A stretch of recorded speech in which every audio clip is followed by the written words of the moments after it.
Hello, I'm Assistant Commonwealth's Attorney Dan Laren. I'm here once again with the case of the week.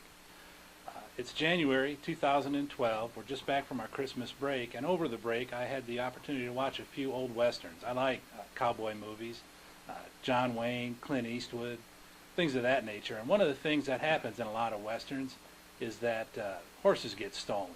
And Judge Roy Bean will give someone a fair trial followed by a first-class hanging when they steal a horse and change a brand.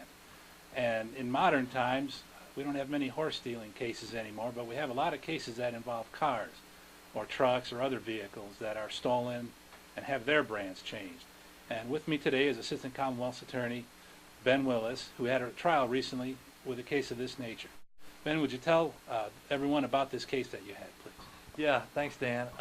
This case it started off with Tri-City Auto here in Lexington. And Tri-City had a vehicle that they repossessed because the person who purchased it didn't make good on the payments. When they got this truck back, it was a 1994 GMC Suburban, they realized that the VIN number, the plate that was attached to the dashboard of the vehicle, didn't match the VIN number that was on record for the vehicle. So they notified the police, and at that time, Lexington Police Detective Jeremiah Davis went to Tri-City to begin to investigate.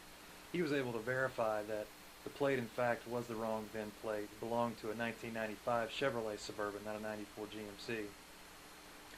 Later on, he interviewed the eventual defendant in this case, a man named Charles Homer Stennett, at which time Mr. Stennett admitted that he had taken the VIN plate off of one Suburban and put it on another one. At that time, he was charged with obscuring the identity of a machine over $500. And how did the case progress through the system? Well, he was charged and he had a couple of court dates. Eventually, he thought that it would be best to set it for a jury trial, so we did so, and the case was tried this Tuesday, January the 3rd. And what was the result of the jury's verdict? The juries chose to convict Mr. Stennett of a felony, and he was given 1 year imprisonment. Okay. What are reasons that someone would change the identity of a machine? Why would someone change a VIN number on a vehicle like this one? Well, in this case, Mr. Stennett admitted that he purchased the vehicle for much less than it was worth, and he never received an actual physical paper title for the vehicle. The vehicle that he changed the VIN plate from, he had a valid title to, and then that vehicle was subsequently scrapped. So the only vehicle that remained was the 1994 GMC vehicle with no good title, but with a different VIN plate on it that belonged to a vehicle that had a good title. He essentially changed the identity of the vehicle. Okay. And like in our Wild West example, did the rancher in this case get his horse back?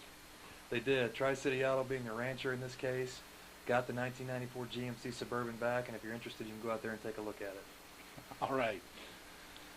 Well, that's our first case of this new year, 2012. I'm Assistant Commonwealth's Attorney Dan Laren, and this has been the Case of the Week.